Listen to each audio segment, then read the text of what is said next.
Om Akhandamandalakaram Vyaptam Yena Characharam Tatpadam Darshitam Yena Tasmai Sri Gurave Namaha Hari Om.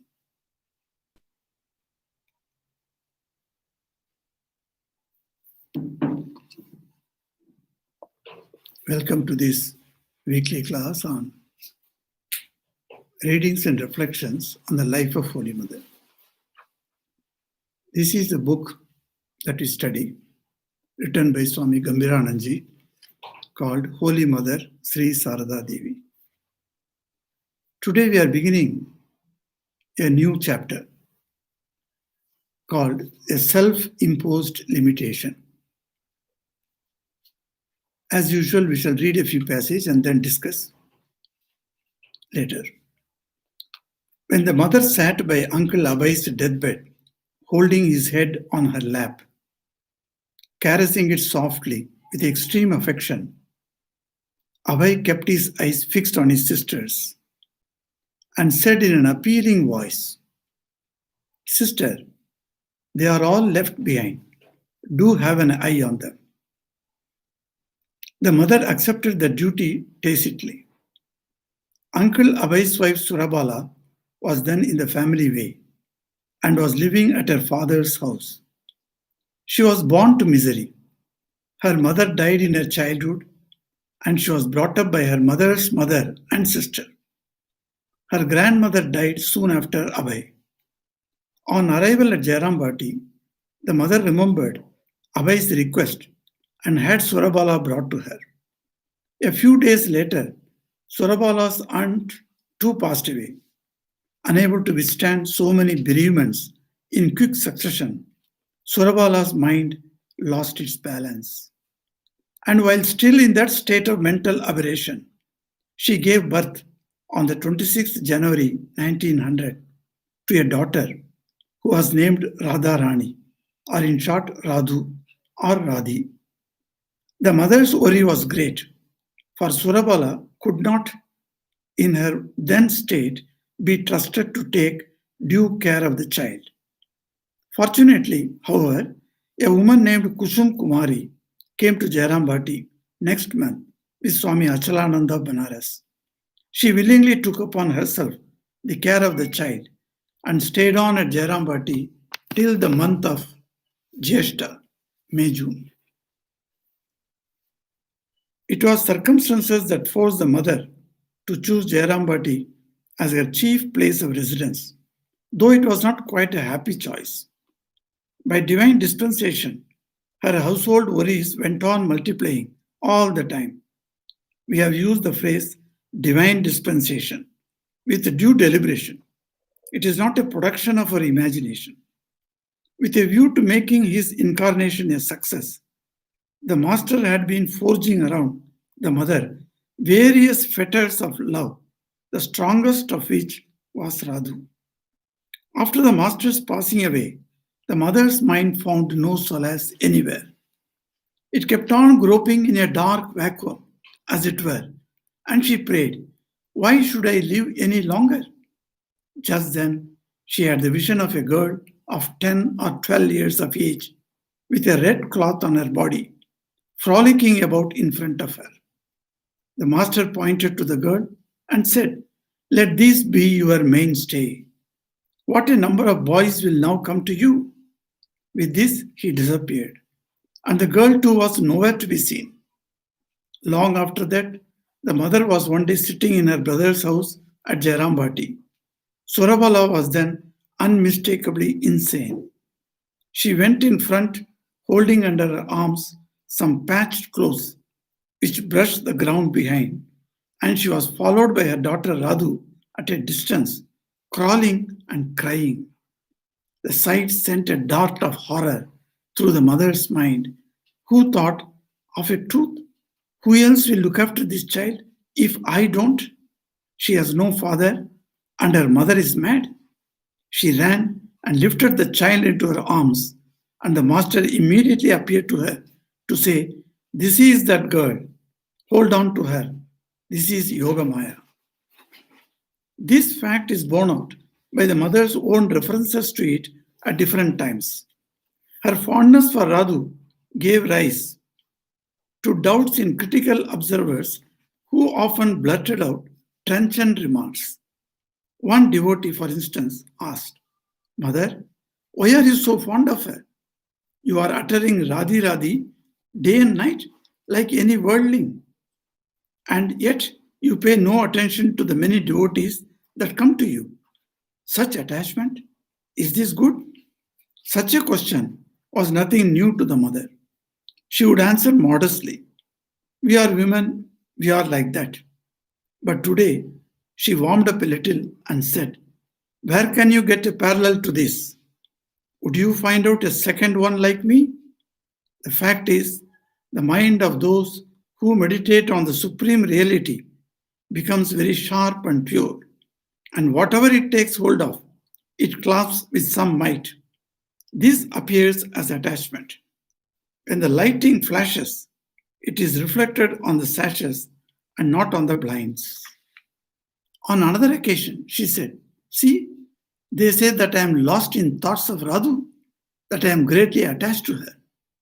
If that bit of attachment were not there, then this body would not have survived the passing away of the Master.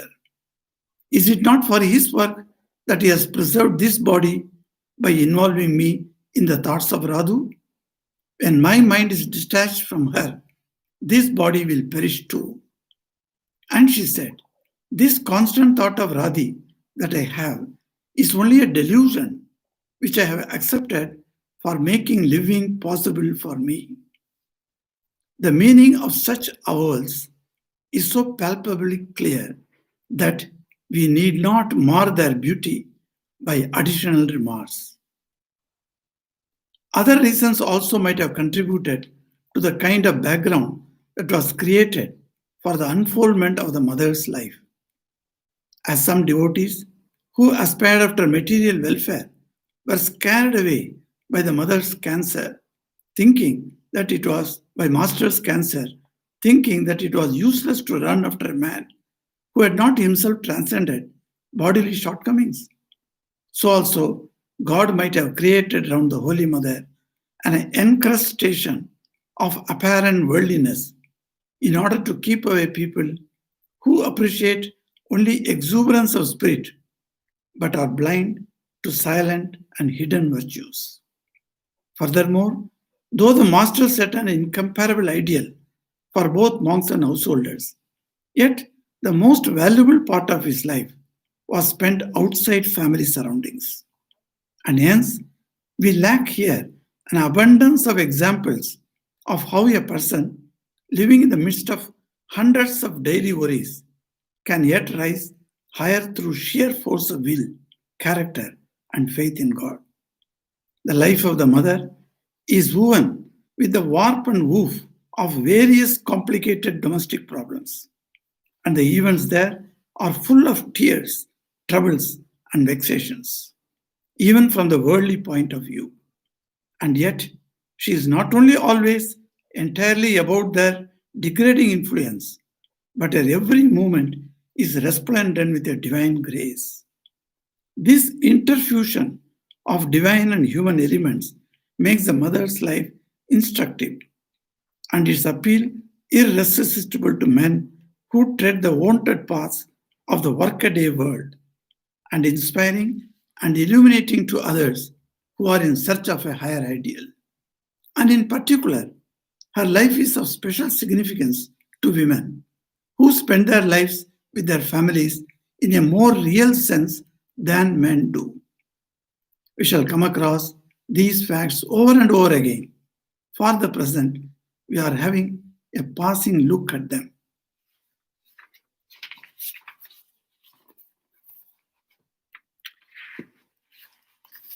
So, welcome to the devotees and friends. This new chapter is really interesting. It starts with a very important question that may come in our minds, because the author Swami Gambirananji was so astute. he could actually anticipate what type of doubts can come on the minds of the devotees or any layman who is studying the life of Holy Mother Sri Sarada Devi. So much of obstacles in mother's life that some devotees had to complain that you are not taking care of us. And instead, your mind is always immersed in taking care of Radhu. Why this attachment? The divine power of the Saguna Brahman or Ishvara, who came along with him to this world to cut off our attachments, is seemed to be here, is bound with an attachment. And how daringly these devotees who have wrongly understood Holy Mother are putting the question to her. She is the person who is going to cut off your attachment. And you are asking her, how is it that you are yourself attached? So it is a very important question that come up in the minds of the people. So it's a very wonderful 3 solutions or 3 answers Swami Gambhiranji tries to give to us. One answer is in the words of Holy Mother herself, and the other 2 he finds from the historical records. And what are they? We shall see a little later, because today we'll just digress for some time to speak on Lord Ganesha. As we all know, that today is Ganesh Chaturthi. So a very happy Ganesh Chaturthi to everyone who is listening to this talk. And you all must have enjoyed from the morning the Ganesh Chaturthi celebration. Yes, because of COVID, we are not able to celebrate as we used to celebrate. Everywhere there were some restrictions and there were some vignas, that is obstacles in celebrating a God whose life is meant for removing the obstacles. So people ask, is Ganesha really a Vigna Harta? Vigna Harta means one who is a remover. So Vigna Harta means a remover of obstacles. So is he a remover of obstacles? That's why we worship him, Vigna Vinayaka Pada Namaste. We always say that. But then, not only is Vigna Harta, and many times it has been proven that he is Vigna Karta also.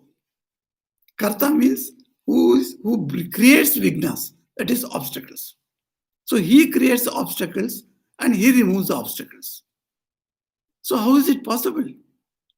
Unless we go through some teachings of Swami Chidbhavananji. I remember here because he was a very great erudite author of many books. He was the monk of the Ramakrishna Mission. Later he went out and started his own organization in Tamil Nadu. And I was greatly attracted to his writings on Srimad Bhagavad Gita. And of course other innumerable books that he wrote in English as well as in Tamil language. So his Tamil book on sannyasa, that inspired me a great deal in my childhood days. And his book on Bhagavad Gita was such an attraction for me, whether it was in South Africa or it was in Singapore. Whenever I used to take classes on Bhagavad Gita, I used to have that book only as a reference book. And I would tell everyone who would attend my class to bring that book with them. So that book is like a Bible for me. So that was written by Swami Chidbhavananda. One of his very erudite books is called Facets of Brahman. As we all know, Brahman, in his Saguna aspect, he is called Ishvara.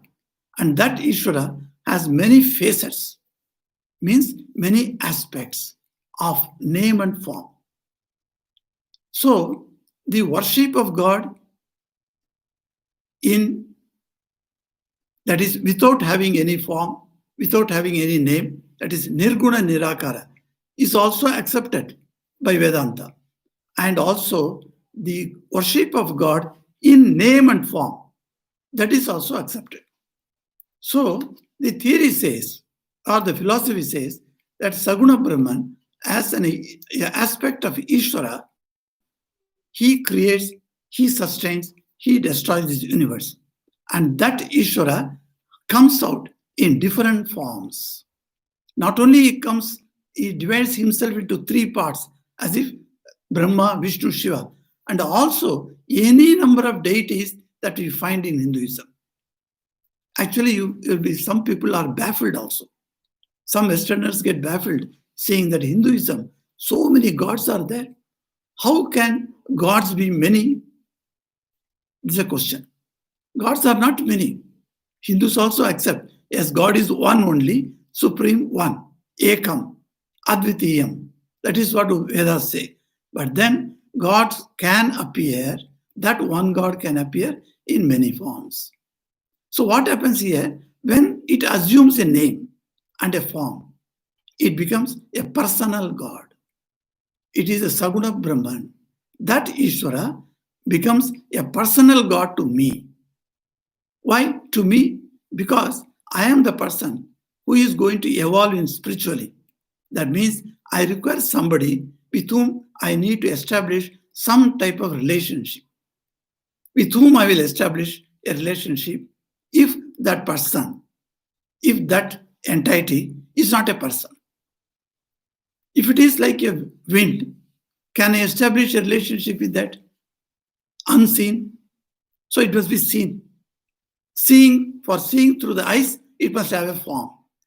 A form is only can be seen.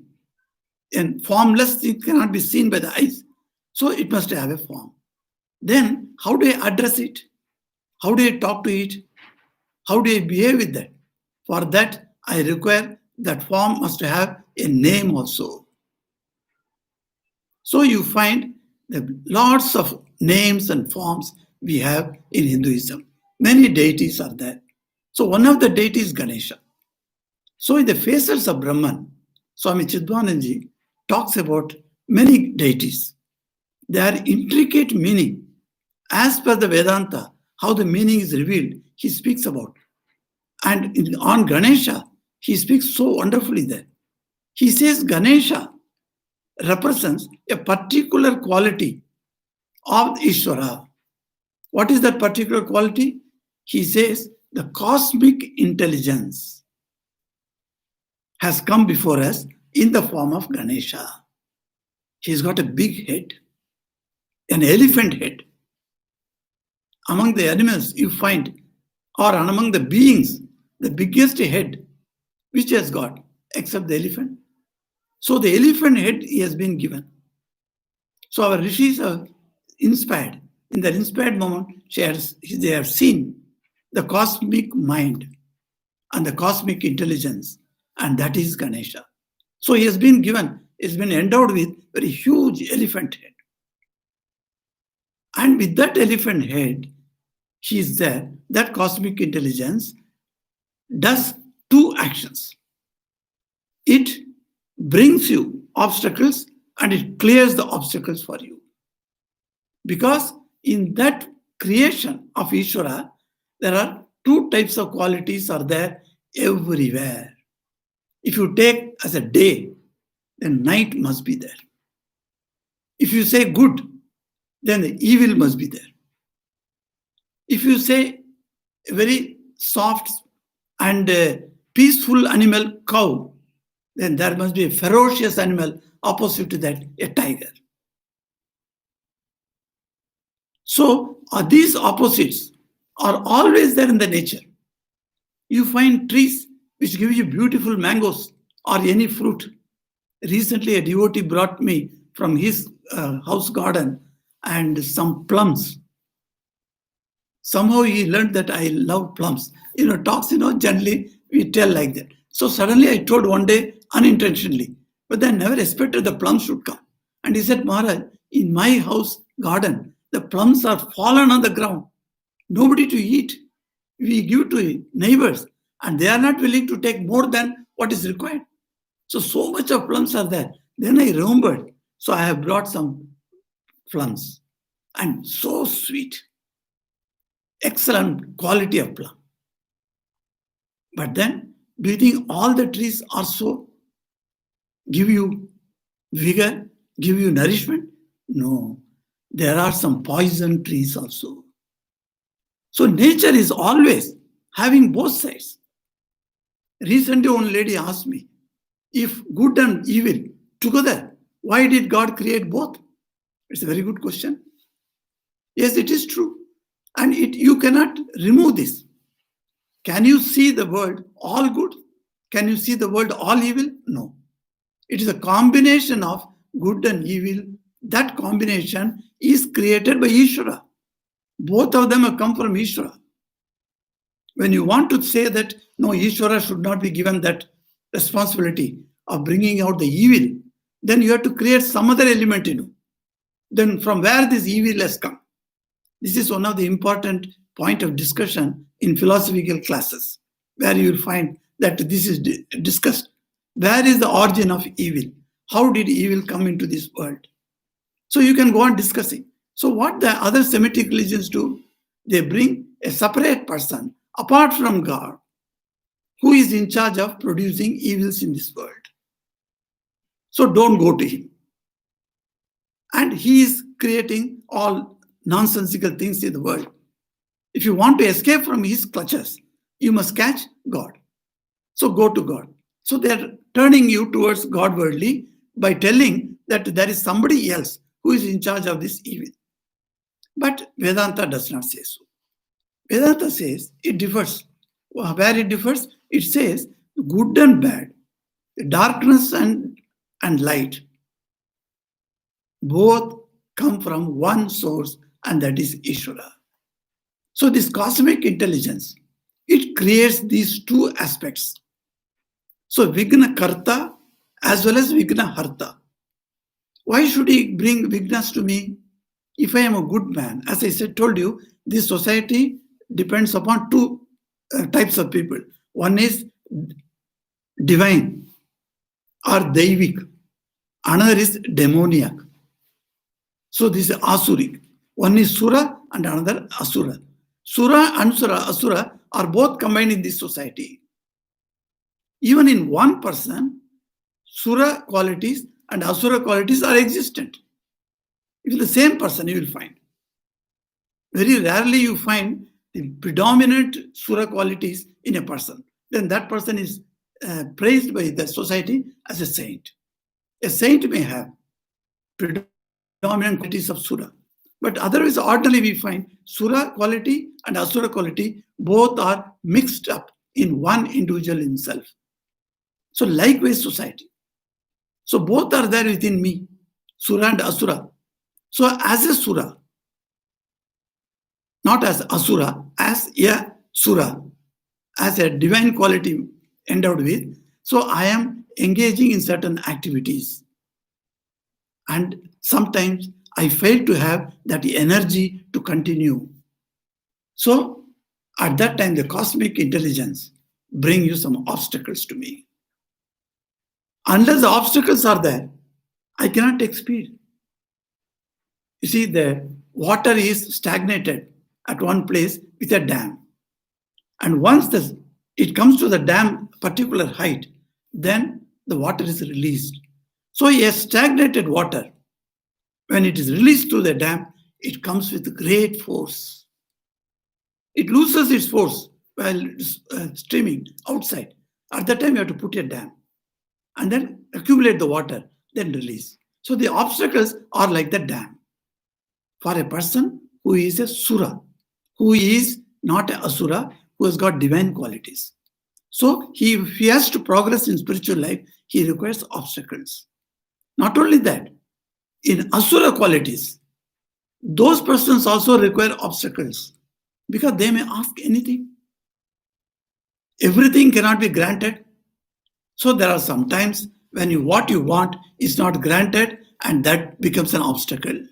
And later, some days after, or some years after, you may think, oh, if I had asked that and got it, I would have been in deep trouble. God has saved me from not bestowing what I wanted. So there also obstacles are there. So these obstacles, karta, that means a doer of obstacles, and obstacles, harta, the remover of obstacles, both are understood in the facet of Lord Ganesha. So Ganesha is a very popular deity. In many places, I find Ganesha is though worshipped in the beginning of any puja. Okay, that is done. But in a massive scale, Ganesha Chaturthi was not celebrated even a few years before. Because I was in Ranchi, I knew that the celebration was not in a big scale. One or two Maharashtrian devotees were there in Ranchi.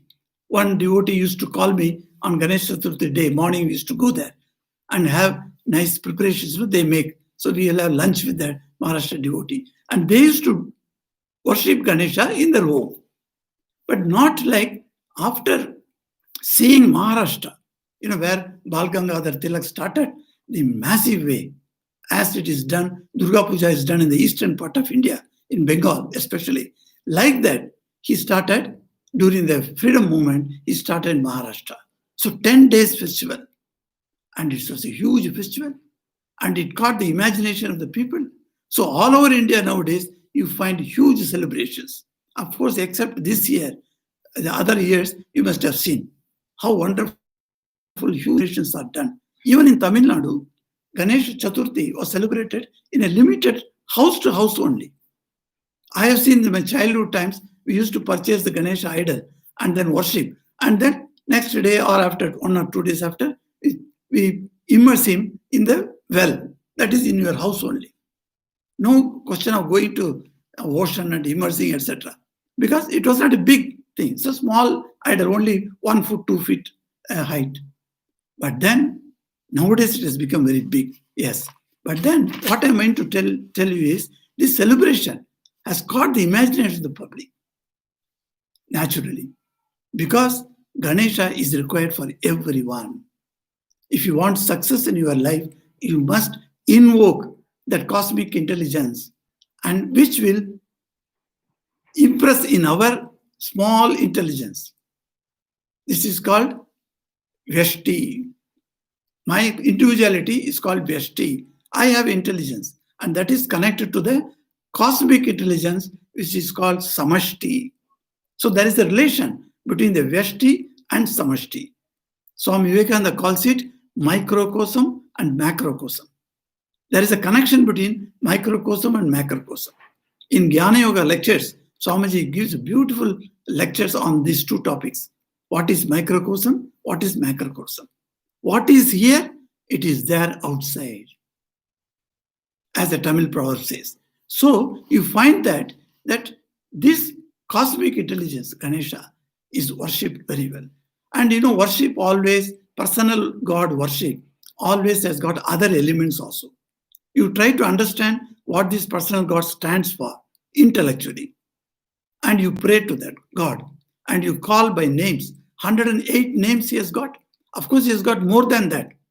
But Ashtotra Shatanamali, today morning only, I chanted the Ashtotra Shatanamali, 108 names of Ganesha. It was great joy, to think of him with different aspects of his qualities by different names. So 108 names I chanted. So why? Because that gives joy to me. What is joy to me? Why should I not pursue? If it is 1,000 names are there of God, like Sahasranamam, that also would have been given a lot of joy. So his aspects, God's aspect, these personal God's aspects are infinite. How much you can go? You can go up to 1,000 names. 10,000 names can you think of? No. Our mind is very small. It cannot think of. So maximum 1,000 names you can think. Sahasranam. But less than that, 108. And less than that, you come 12 names. Ganesha has got 12 names also. So like that, you can bring it to children and show them 5 names of Ganesha, you tell. I ask in the children's class, Ganesha is one name. Can you tell any other 5 names? So the children come one by after, they compete with each other to tell the names. So it's so nice to see. So different names are there, or different aspects of one divine personality. So Ganesha's worship, not only knowing him intellectually, but also in the mundane world, how you bring enthusiasm among children. Children are given clay and ask them to make a model of Ganesha, and they make so beautifully. By hand they make. I have seen one place in South Africa, in Johannesburg, when I went, there is a temple there. Ganesha is Ayyappan temple. That during Ganesha's time, all the children would come and assemble one day before, and they are supplied with the clay. And the clay is brought from India. Ganges clay is the best clay, in the world. So that Ganges clay they bring in a big basta, and then they make Ganesha. And that Ganesha Murti is taken by the elders, by the parents to their home, and they worship there and bring for immersion into that river. So huge number, 200, 300 Ganesha Murtis I saw, all made by children. So children are given enthusiasm, So yes, you celebrate in this way. How do you want to decorate him? And what do you want to feed him? As you know, in Hindu pantheon, all the deities or each deity has got different taste for different items. You'll find Krishna liking butter and milk products. Ram, he also likes milk product like payasam, not butter so much. You can give butter to him in the early morning, Mangalarti time, but not otherwise. But you give payasam to him, he is willing to take bowls after bowls. Because he came by drinking of the poison of his mother. So like that, each deity you will find that a special item is made. Likewise, what is the special item for Lord Ganesha? It is modakam. In Sanskrit, it is called modakam. It comes from the root mud, to make happy, to be happy. You are glad. So this modakam, of course, two varieties are there, sweet variety and savory variety. Now these things, after my going to South Africa, I completely forgot about this modakam. In Tamil, it is called kodukattai. It's a very interesting item. We have been testing this kodukattai every year. But after coming to Mission, I lost touch with kodukattai in Bengal. And then when I went to South Africa, completely lost touch. So in one of my blog articles, I wrote about this kodukattai, that I don't get kodukattai here. Even some people have not heard that name. So one lady wrote to me from Ladysmith. She said, Maharaj, can you send me the recipe of this kodukattai? Let me try. So I sent her, of course, with a little disbelief that, there is a proverb about you went to make a Ganesha and it did not become Ganesha, it became a monkey. They say like that. So I was thinking, seeing the recipe, what she is going to try, let me wait, what is going to outturn, I do not know. So let me see. Then during the Navaratri time, when I went to Ladysmith, and this lady told me at 12:30 or 1 o'clock, I take my lunch, By 10 o'clock, she told me, Maharaj, I have made one snack. I would like you to taste. So in the evening, we are going to give to devotees. I said, okay, you bring it. So she brought in a bowl. And it was very hot, so I kept it. And within a few seconds, I removed the lid of the bowl. And I was stunned to see exactly in Tamil household how they prepare kodukattai. That kodukattai, 4 pieces were there. I just simply looked at her. Said, did you make this? Swami said, yes, you sent the recipe. And exactly according to that, I made it. And it has come so well. And it was so wonderful for me, In South Africa, I enjoyed the kodukattai in that house. Now, like that, you see that people can make items. And there is a savory kodukattai also is there, with usli and yellow, etc. They put it. And they are very tasty. Of course, after coming to Ireland, I have not got kodukattai. Let me see, somebody or others may bring after hearing me. Now you see, things are given to him. What you want to make special things. The ladies, while having a personal worship of God, you find different, their ingenuities, their intellect is invoked, and they can create items after items. How wonderful their mind expands, you see. the intellect expands. This is what wanted. Ganesha comes to you. When you worship Ganesha, what happens? You do like this. In southern India, people do like that before Ganesha. They just give some knocks, 3 knocks. And they say there is a inside in the kapal, there is a liquid is there. And the liquid gets shaken and it gives you energy of thinking. So your mind starts working very well. Because as a Veshti, as an individuality, I am connected to the Samashti, as I said. So the cosmic intelligence evokes a response from this individual existence, individual intelligence. So we are now connected. When I'm connected with Ganesha, in every work, all obstacles are removed. Success, success, success. Siddhir Bhavati. He is called Siddhidata. He is a giver of success. So in every enterprise, in your every endeavor, you get success only by worshipping Ganesha. So it's a very beautiful thing, worship of Ganesha. And how many people Ganesha as a personal God inspiring. I have seen many cases.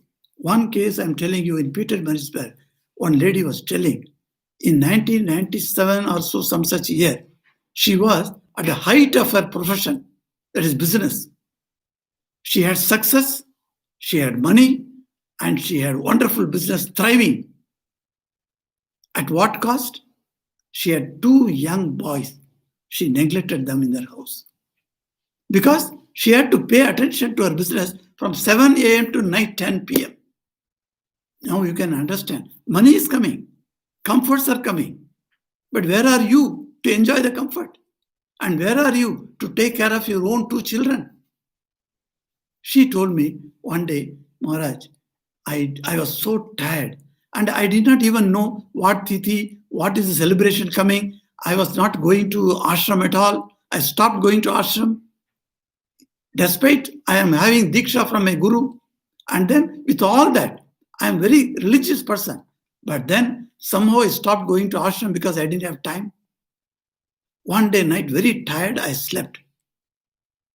And early morning, I saw it was a dream or it was real, I do not know. But I saw Lord Ganesha standing next to my bed. And he was in flowing yellow robes.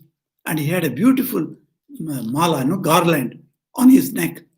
And he said, get up, get up.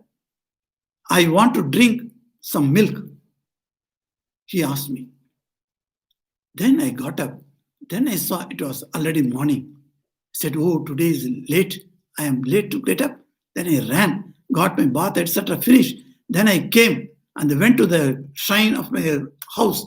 And there I went and bowed down. And there the calendar was there. I looked at the calendar, today's date. I saw it was Ganesh Chaturthi. I was stunned. Today Ganesh Chaturthi day, and Ganesha came and he got me up and I offered him a glass of milk. Then I thought, why did Ganesha come to me? You see, this is the Vyashti mind. Vyashti mind, individual mind. How it is got connected to the Samashti mind, you see the working of that. She said that on that time or at that time, I realized my mistake in my life. I have got wonderful, like 2 diamonds, 2 children, and I am actually not taking care of them. What use of my business? What use of my amassing money? On that day, I completely closed my business. I sat as a housewife and stayed with my children to bring up their children. Today, I am so happy to see my children growing up and they are settled in life. So this is what she said. You see, this is the connection. If you worship your personal God, your life becomes so wonderful and you can get connected to that personal God in every sphere of your activity. Anywhere. You may be a teacher, you may be a lawyer, you may be an engineer, you may be a doctor. In every sphere of activity, you must be able to connect to your personal God. When I had undergone bypass surgery, the doctor who made surgery, his name was Dr. Hanuman. It was done in South Africa, in Durban. So he came to me, Swamiji, I am Dr. Hanuman. I was looking at him, said, okay, when have you scheduled my operation? He said, the coming Tuesday. I told him, Tuesday is a day for Hanuman. And when he came in the morning and greeted me, so in 1 hour, nurses will take you to the operation theater. I said, never mind, no problem at all, because I'll be chanting Hanuman Chalisa. I told him, he smiled at me. And I was chanting Hanuman Chalisa. You see, a personal relationship with a God that whom you like. So I was chanting Hanuman Chalisa and went into OT, and then they gave me anesthesia, I finished. And the operation was over in 3 hours' time.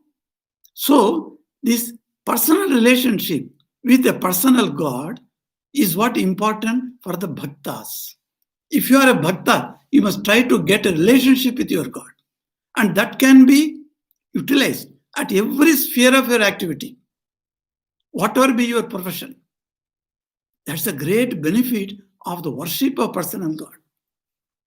Some people speak that non-personal or the impersonal God worship is higher than personal worship. As if there are some steps like that. It's a ladder theory, they call it. So this is a lower step and that's a higher step. Who says like that? Chaitanya Mahaprabhu, who realized Sri Krishna everywhere, impersonally. He realized, he says, no, I don't want to become sugar. I want to taste sugar, he says. There is a better way of enjoying the Lord in his aspect of personality. So personal God is very important for the devotees. No doubt about that. That's why we worship. And the same thing we bring to our own Ishta Devatas. We are devotees of Sri Ramakrishna, Holy Mother and Swamiji. And we do have that wonderful relationship with Ramakrishna. We say Master, we say Thakur. In Bengali, we say Thakur, Thakur, Thakur. And Ma, and Swamiji. So we establish a personal relationship, and you will find whatever name you call, that doesn't matter for the supreme reality who is Ishvara. That Ishvara comes to you according to your temperament in whatever name you call. And he comes to you in that name and form. So one Ishvara, he comes to me. If I think of Ganesha, he comes before me the Ganesha form. If you think of Hanumanji, then he comes to you in the Hanuman form. If you think of Jesus, he comes to you in the Jesus form. So whatever way you think of your personal God, in that form, in that name, that one supreme reality Ishvara comes to you. If the Vedantic principle, this is understood in life, you will have no problem of quarrel with anybody worshipping anything. That is the beauty. Your life will be absolutely peaceful. You will not get unnecessarily concerned about what deity that person is worshipping, what he is thinking of in his meditation. You will not at all be concerned. There will be no quarrel at all. All your inter-religious quarrels will be simply gone. You will be at peace, and you are bringing, if you are one person is at peace, around him peace will be there. And he can bring peace into the entire society if there are few individuals can think of peace. So that's how these are all moving on. So on this Ganesh Chaturthi day, we are very blessed to have mother's life. And what mother's life says here, and it is something wonderful, that it is called self-imposed limitation. So nobody gave any limitation to Holy Mother that you must behave like this, or you are constricted to behave like this due to certain qualities. No, it is a self-imposed limitation, as Swami Gambhiranji says here. So that, what is the meaning of this self-imposed limitation? That same Adya Sakti, Ishvara's power, as Gambhiranji says, has come in this world in the form of Holy Mother, Sri Sarada Devi. And why she should put a limitation to her powers? What for? These are the questions that come up in the mind of devotees. And along with that, after reading this title of this chapter, I also got this question. Why did she put a limitation? She has got infinite powers. Why not she throw away all the limitation and show before the world her infinity? As so many powers she has got. Why don't she show that? Why she has come in this fashion? Lajja patavrte. Why she has veiled herself with the feeling of modesty. Why she is so modest? Why this limitation? That is the question that comes up when you read the title of this chapter.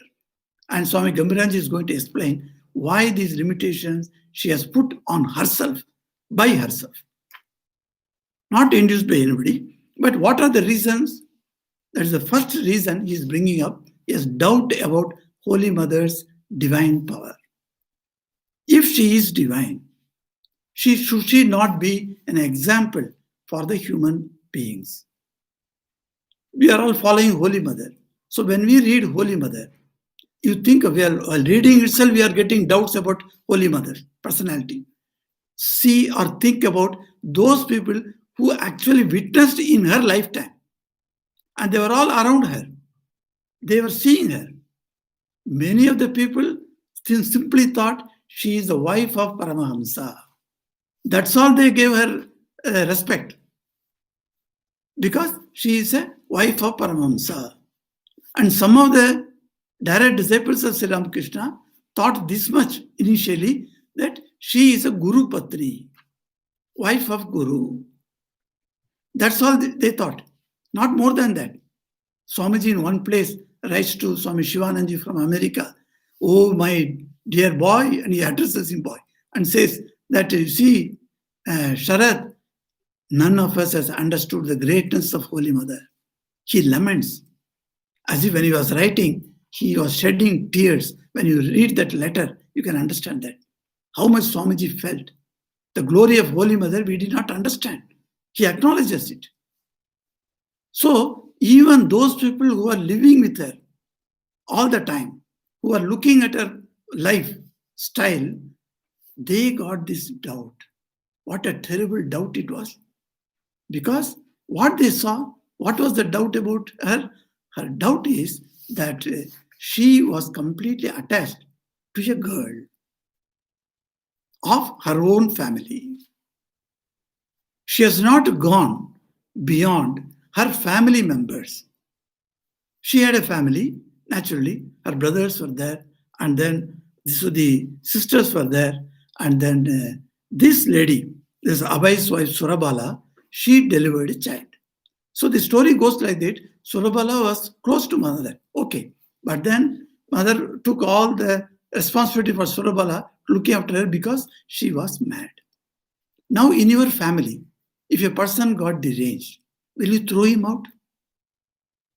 Will you tell him that to get out of my house? No. You will keep him in your house and you will do all types of service and sympathy that will come. You know, at the young age, my father told me, on two types of people, you should be 100% sympathetic. He said. I asked him, who are they? He said, one is blind, another is madcap. These two people should never be thought of or hated. They should be given 100% sympathy in your life. And it is so. I find that how much, they are unable to express their ideas. A blind person cannot move anywhere according to his will. But then a mad person, he is also according to will cannot move, because his will has got no place, because the mind cannot decide. The determining buddhi is disturbed. When the buddhi is disturbed, nothing you can decide. So he will do according to whatever prakriti swabhavai. I said prakriti swabhavai. According to the natural tendencies, he will be doing his actions. So he has got no control over that, because buddhi has become weak. So these two type of persons, we have to show utmost sympathy. So Holy Mother gave all sympathy to Surabala. And Surabala was in the advanced stage of delivery. And when she was completely mad, she delivered the child. Delivery is a process, a physical process. You cannot stop that. And a child was delivered. And that child was Radhu. Radha Rani was the name. Radha Rani, is a great name in Vrindavan, where the consort of Lord Krishna. So she is called Radha. So in Vrindavan, when you go, only Radha's name has to be told. You can even dismiss Krishna from your mind. But everywhere, you'll see only Radha, Radha, Radha. That is the name goes on for ages together. And then even a rickshawala, I used to find you find the rickshaw pullers, they have a bell. And then they click with their fingers. So turn, like that, the bell comes. So that type of bell, they have that ancient type of bell. So instead of bell, he would shout, Radhe, Radhe. So when you are walking in front before the rickshaw, and then you are not hearing a bell, you must be careful. So if somebody is shouting behind you, Radhe, Radhe, that means one rickshaw is coming. You give way. Because streets are small, you see, very short, narrow streets. So naturally you have to give way to the rickshaws. So Radhe, Radhe is there. So a very beautiful name, Radha Rani. So when you think of Radha, the thought of Krishna cannot but come. So you don't take special efforts to take the name of Lord Krishna. You take the Radha's name and Krishna comes automatically. Wherever Radha is there, Krishna is there. So Radhe Krishna, that's what we say. So Surabala's daughter was named Radharani. So mother used to call her Radhu, sometimes Radhi also. So this type of, you can call in the calling names can be different. So she used to do. But why she took so much interest in Radhu, why she behaved to the outer world that she is completely attached to Radhu? Can she not have taken care of Radhu without showing or without being so much attached? Or as she showed outside? Is it possible to become or to show your personality? I'm completely detached. But was she not surrounded by other relatives? She was loving to everyone. Is it not? But was she attached as she was attached to Radhu? This is what the question came up in the minds of people who are surrounding mother. And they were all disturbed. Those people who could not appreciate mother's actions, they were wondering why mother is extraordinarily attached to Radhu. Why not to other brothers? Why not to other children who are there? Why not to Ramakrishna's disciples? Why not to the devotees whom she has initiated, has given mantra diksha? Why not to them? She is not attached to them like that. Even to talking to some devotees, if she is looking that side, because Radhu was walking there, the small girl was walking, and whether she is walking properly, whether she is getting skidded and falling down, from here she is looking, and she rushes to take care of her, leaving the talk, and a high spiritual talk is going on. She leaves that and rushes to take Radhu. So these are all observed by the devotees.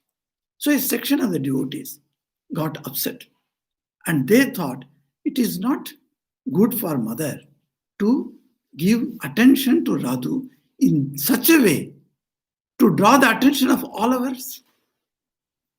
So they thought there must be some weakness in Holy Mother's heart for Radhu.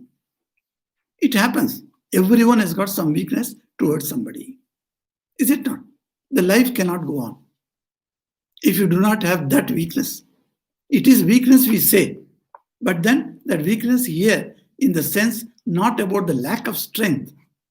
It is the personification of an attachment or love towards that person. How do you express certain concepts? The words fail. If I like somebody and my life is centered around that person, if that person is not there, I have no meaning in my life. If such is the state of ours with you, that means you say, I have a weakness for that person. Mind you, this weakness is not lack of strength. No. because it is a compulsory, a mandatory for you to have that relationship with that person. Without him or her, your life is bekar. Your life is meaningless, as we say.